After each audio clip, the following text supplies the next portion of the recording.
All right. Sorry to catch you in the middle of eating something there, Chris. Huh? We can wait. Oh no, go ahead, start. No one's watching anyway. Hey there, beer tubers. Welcome back to Beer Analysis 101 with your host, Maxwell Starr. Back at you tonight with another special beer that we're going to analyze together tonight with the me and the panel of four others. First and foremost, let's get on to the beer we're doing tonight, which is the classic from Belgium, Duchesse de Bourgogne, a Flanders red style from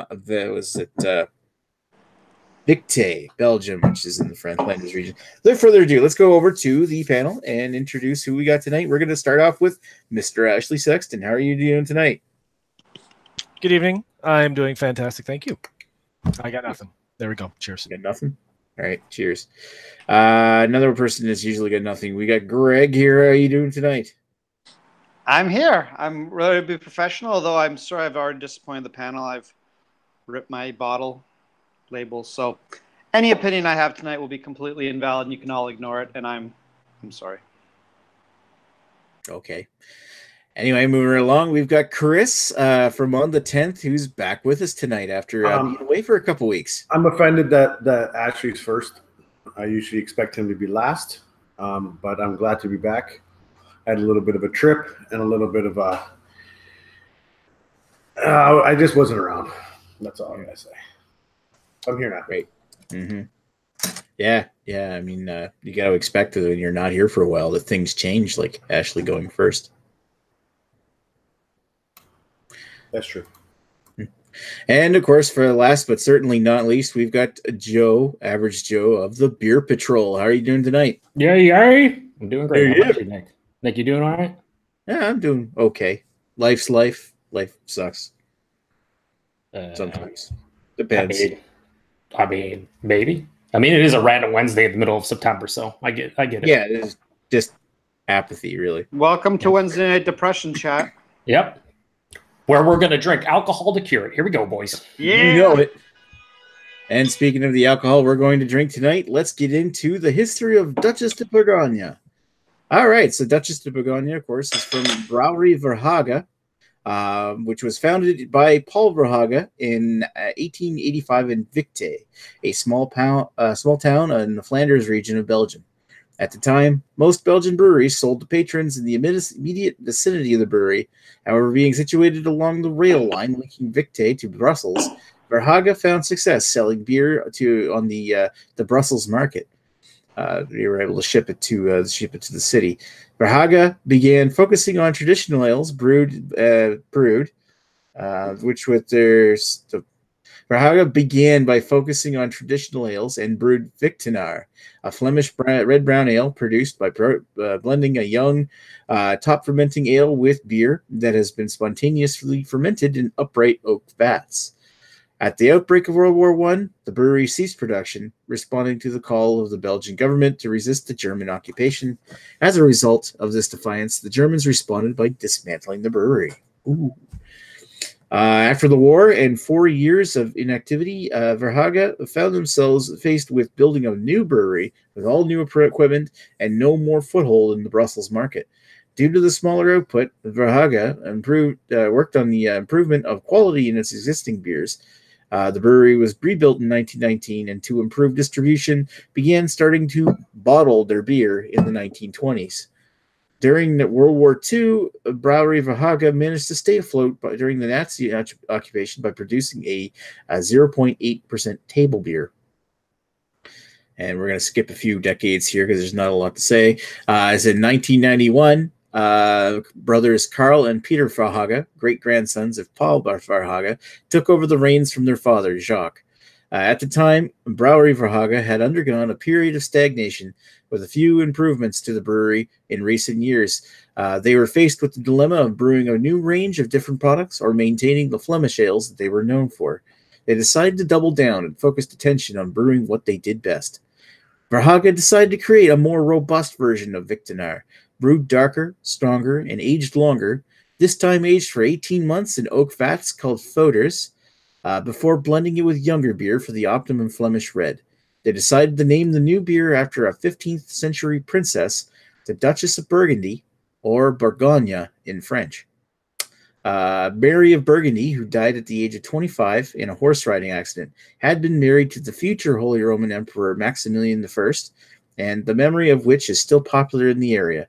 During her time in power, she advocated to the rights of commoners and supportive of commercial industries, including the brewing industry in the local area.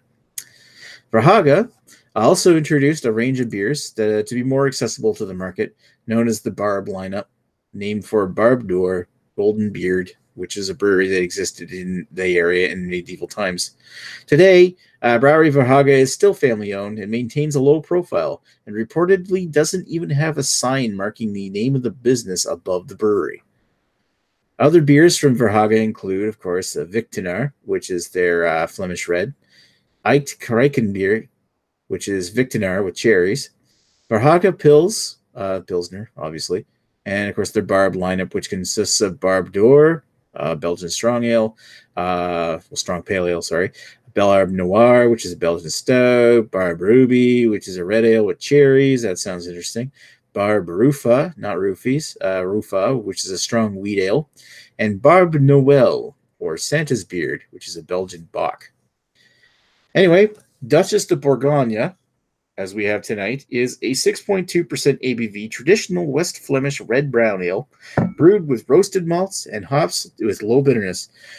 The ale is matured for 18 months in oak barrels called foeders, and the 18-month-old old ale is blended with a younger 8-month-old sour ale to impart the right blend of fruity oak tannins with the desired sourness.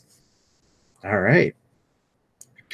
Anyway, moving right along, let's go over to Mr. Ashley Sexton and see what your history is with this beer.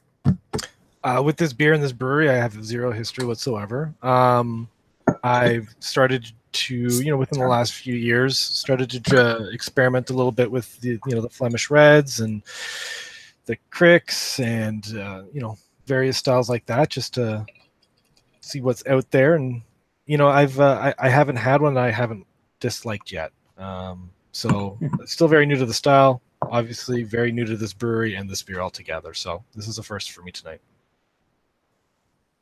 Nice. All right. And Greg, have you had this before? What's your history with Verhaeghe and their Duchesse?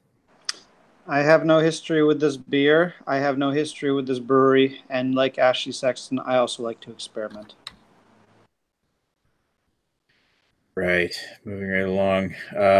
Let's go over to Chris. History? Any? Well, I as well like to experiment, but I like to experiment in many different fields. I've had this beer once before, and actually almost to a year. September 21st is when I had this beer last. I just checked my Untapped, and boy, times have changed, and we'll get into that when I do my scores for the beer. Okay. Alrighty. And finally, Joe, you must have had this before. Come on, give me something to work with. Before I do mention that, let me just clarify what Chris actually said on Untappd, because I'm looking at my friends here on Untappd, and it says he gives it a 1 out of 5, and he just says no drain poured. So we'll see how his palate has come in the last year, but that was the comment. Yeah, I have a pretty decent history with this one. This was one of 2 beers that I had within like the sour tart style. Going back, the first time I had this was like 2010. It was this. You all right? All right, go ahead. Yeah, all right. I'll mute myself. Sure. I mean, you're our leader. We can't go down for the count. This at Monk's Cafe, and I was basically recommended this beer because it is kind of a beginner sour, and I don't mean that in terms of like character of the beer, because I find this very complex and pretty damn good, but it doesn't have an overbearing sourness. I find it more tart, and so do a lot of people, which is why that it was recommended to me. It doesn't just have a full-on blast you in the face warhead like sourness. So I tried a bunch within the style. This is one of my favorite. To be honest with you, I probably haven't had it in about 3 years, so I'm very happy that we're analyzing this tonight. So yeah, that's all I got for you. You all right? You all right, Nick? Nick, you okay? Oh yeah, no, I just went down the wrong way. That's all. Yeah. Yeah. Yeah. My own opinion, or rather, sorry, that's copyrighted. My own history with this particular beer. I've had it before, obviously. I think the first time I ever had it, looking at my Untapped, I had it back in 2016. I thought I did a beer review of it, but I never uploaded it. I think that's what happened. Either that or I spelled the name wrong. It is also possible. But back in 2016, I wasn't crazy for it. Like I thought, like maybe it was my specific bottle of it. Just thought it was a little too acidic. It came off tasting almost like drinking straight balsamic vinegar. But I'll get into what I think of this one later. But I remember, I think I finished it. It's just I wasn't crazy about it. But I only ever had it the once. I do have your Untapped score and your exact quote here. Do you have it as well? Because you should read it. It's pretty good. Airing dirty laundry. It's not as good. Not as good as. I said malt vinegar astringency tastes okay once you get past it, but not my cup of tea. I gave it a 3.25 out of 5. There you go. Thanks for saying that, Joe. Anyway, speaking of which, Joe, you want to read some comments here? Wait a minute, Nick. Did you pass malt vinegar? Is that what you're saying? You gave it a 3.25 out of 5? Maybe the dude chugs malt vinegar. Settle down, Chris. Because it was a drain pour. God damn. Malt vinegar is delicious on fries. Yeah, on fries. I don't know about an entire 11.2 ounce glass of it. There you go. All right, comments.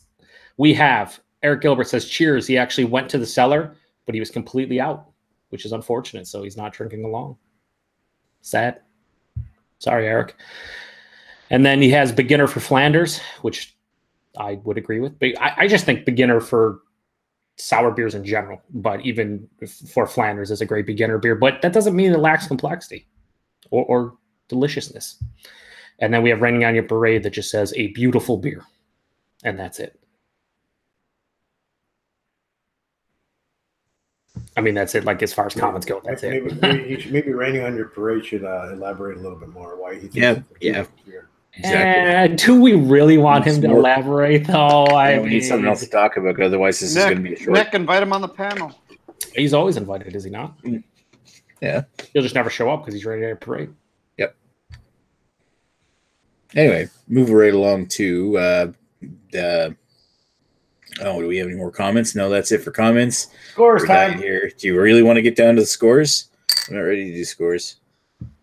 What? What do you mean we're not ready to do scores? We have a format. Ash, do you want to give us your final thoughts?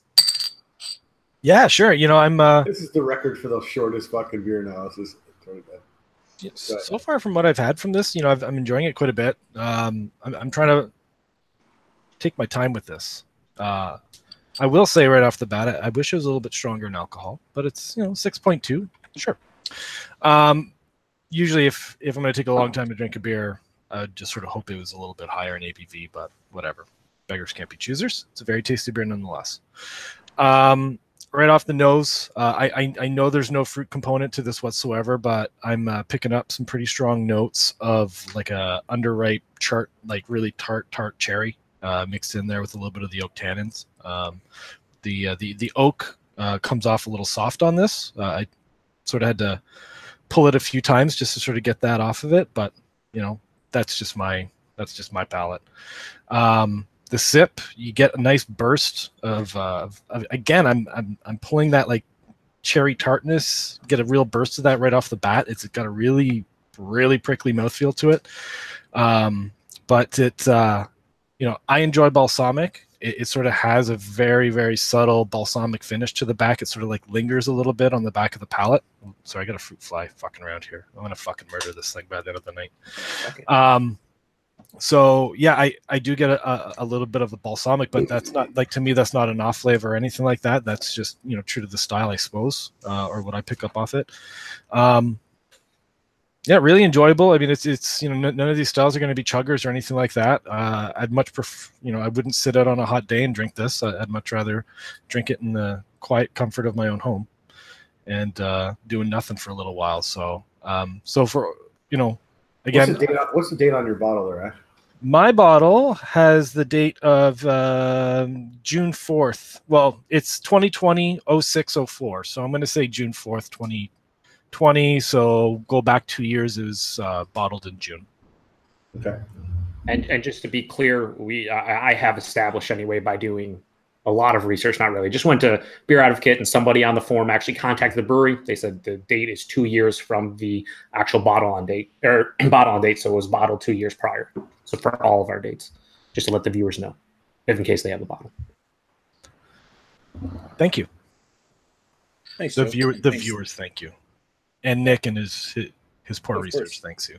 Poor research. No, okay. Just It occurred to me to look it up because I figured, you do the work, we drink the beer. Well, yeah, right. So, Belgians tend to overall, have a reputation of being like something that you can age for a while, but yeah, I suppose anyway, without getting into a zymurgical analysis. well, there's this was most likely bottle conditioned given the yeast on the bottom. So, yeah, that'd be sort of better do it properly.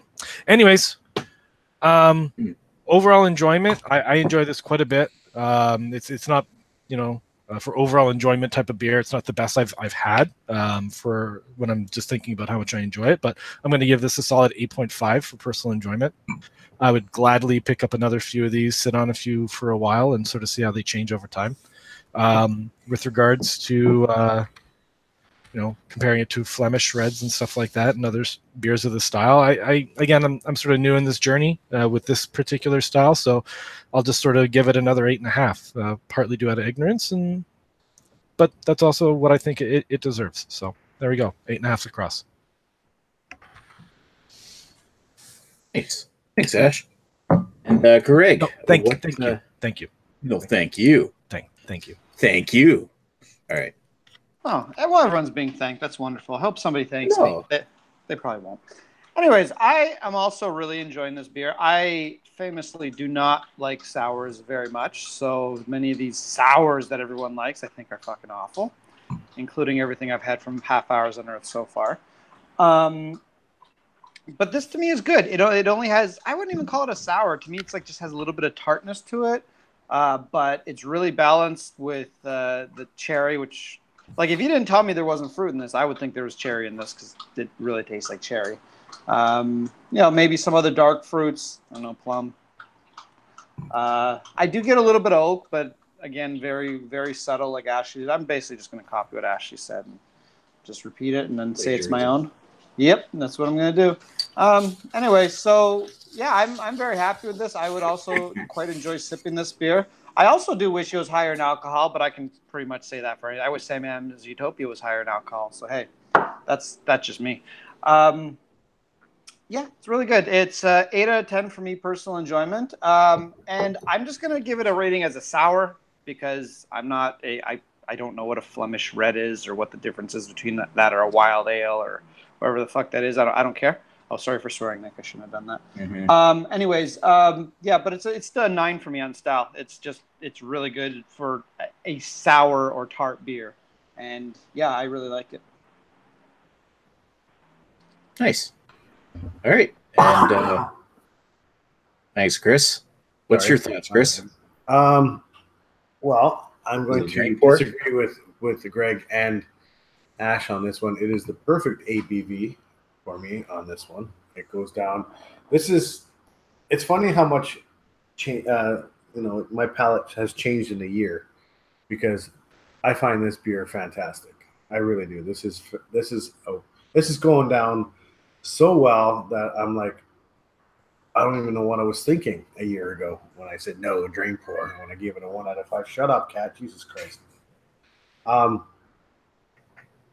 But the only thing, I get a little bit of that cherry that you guys the previous two gentlemen were talking about, but I get more of a vinous taste to this one. I get a little bit more grape in this one and a little bit of a dark fruit like a plum or whatever in this one.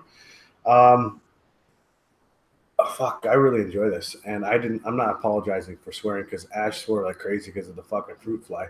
So I'm going to give this one for style an 8 out of 10, and for my personal enjoyment, I'm giving this an 8.5 out of 10, which is way different than what I gave it a year ago. And you know what? That's what happens when you drink a lot of beers and you start going back to other stuff. It's funny how your palate can change. But anyway, that's my score. So 8 for style, 8.5 for overall. Thank you. Right on.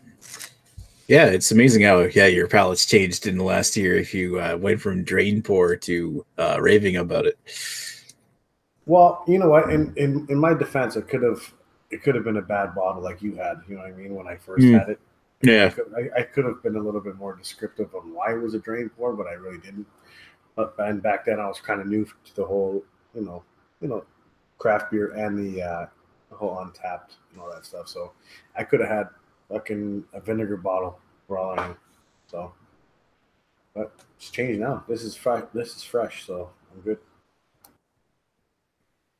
All right, Joe, what do you think? Well, we know Greg's palate is incredibly stupid, but the fact that he says all of half hours on Earth beers are terrible, that's just unbelievable. I didn't say they're all terrible. I said the ones I've tried I have not enjoyed. Of which well, whatever. Two Just or three. Your time's done, and your palate's still stupid. But still, seriously, you have not. Anyway, that's for another time.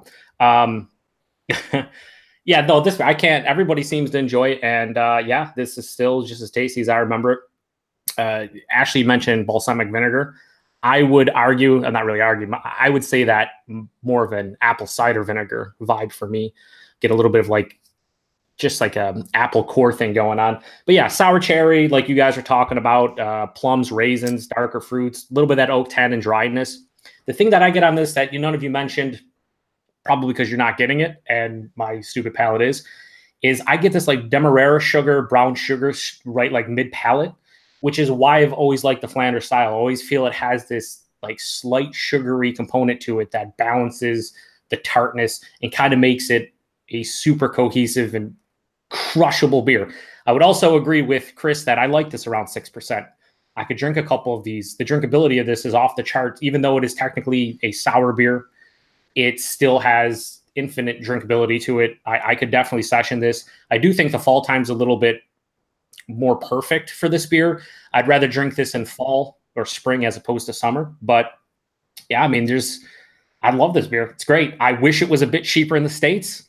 That's $5.99 a bottle in my neck of the woods compared to what the fine gentleman in Ontario paid at what was it, Ashley?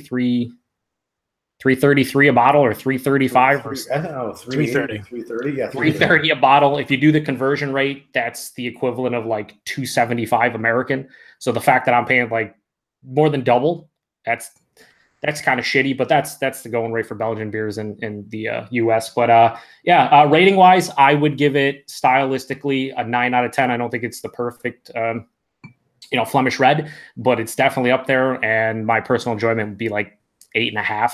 Yeah, probably an 8.5.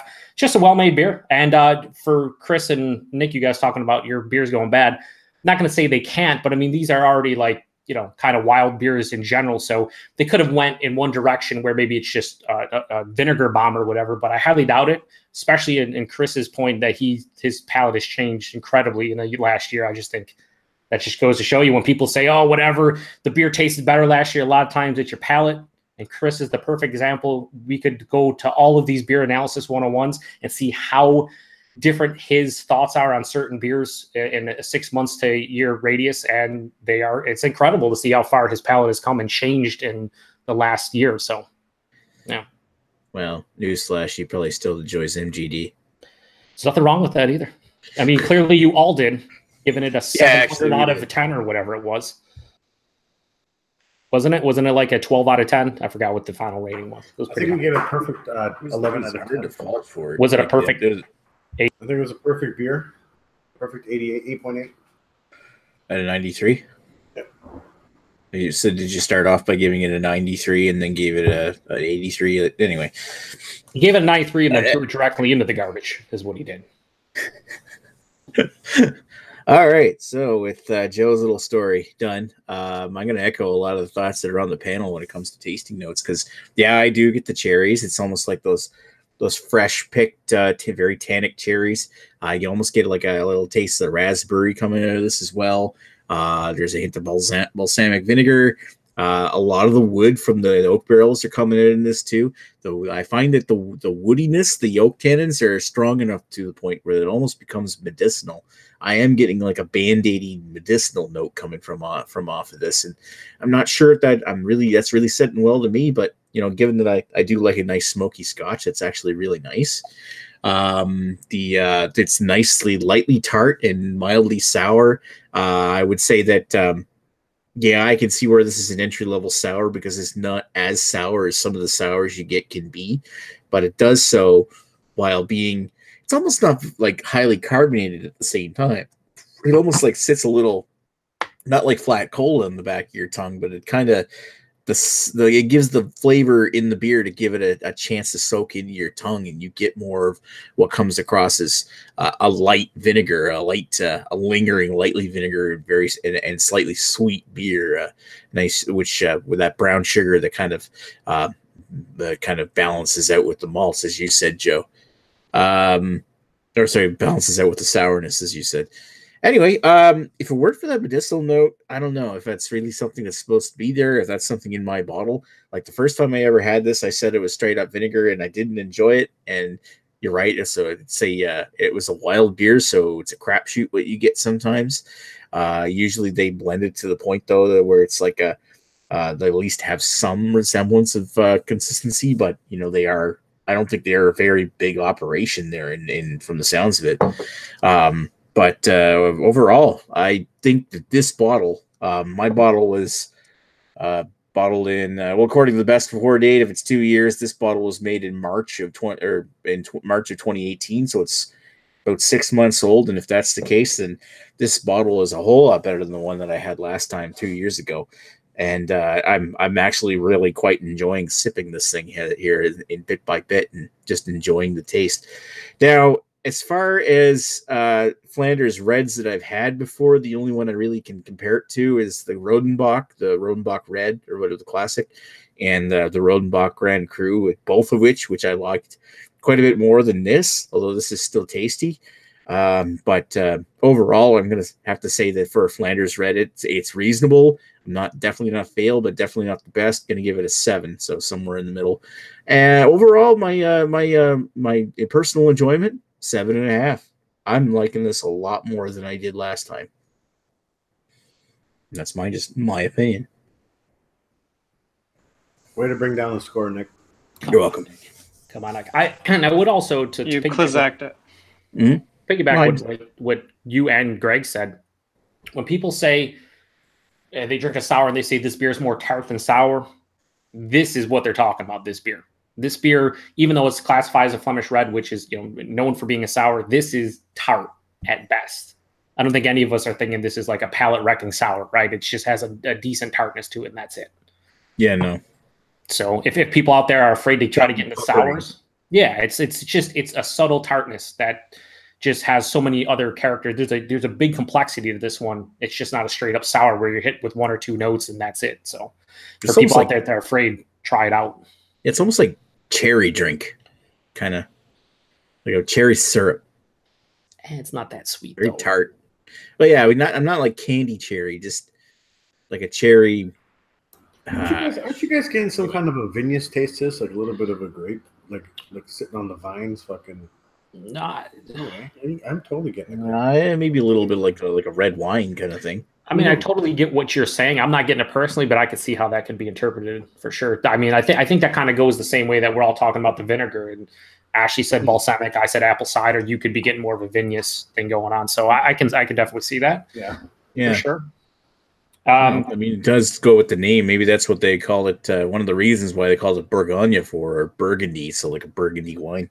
Yeah, one thing I will say is if you don't like cherries, you're probably not going to care for this because I think for all of us, we all got cherry and there's a predominant tart cherry thing going on for all of us. So, I mean, I think you need to like cherries of some sort. This is, like everyone else was. I'm going to echo everyone right now that this is a good beer to start off with. And if you're hitting the sour or tart beers, is this like Joe and I are right. Like you can session this all day and at that 6.2, right? 6.2%. Yeah, 6.2. Oh, mine's 6, boys. So. Is it really? Yeah, that's wrong. That's wrong. It shows up, says 6. But anyway, you can session this. I think this is at a perfect. You can even let it.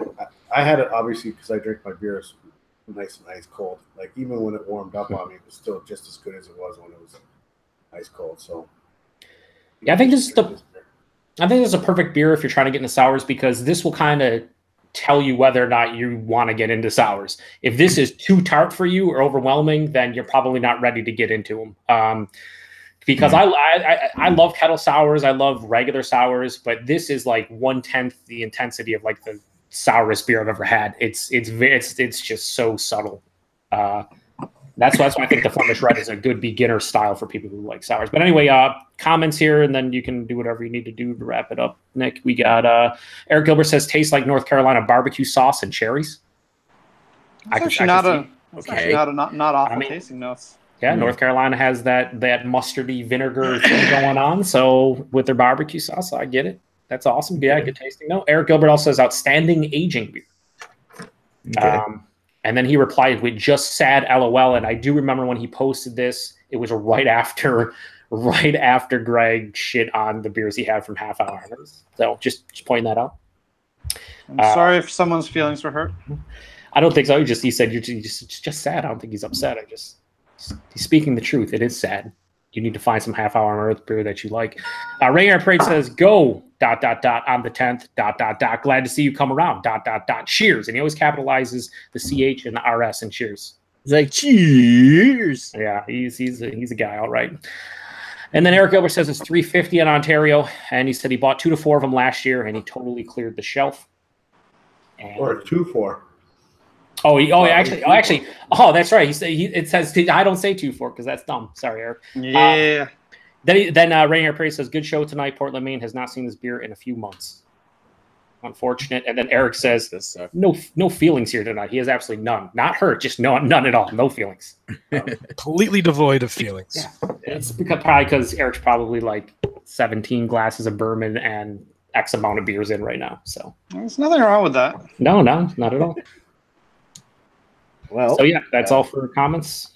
All right, so I'm waiting for the signal from somebody.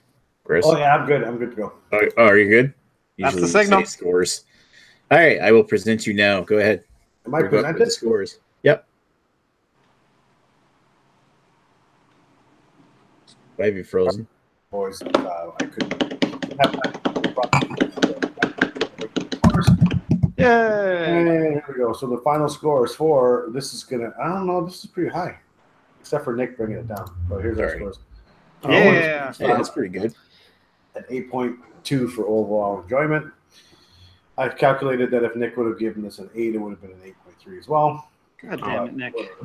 Way to go, Nick. Sorry, not sorry. Nick ruining his own show. Not surprised.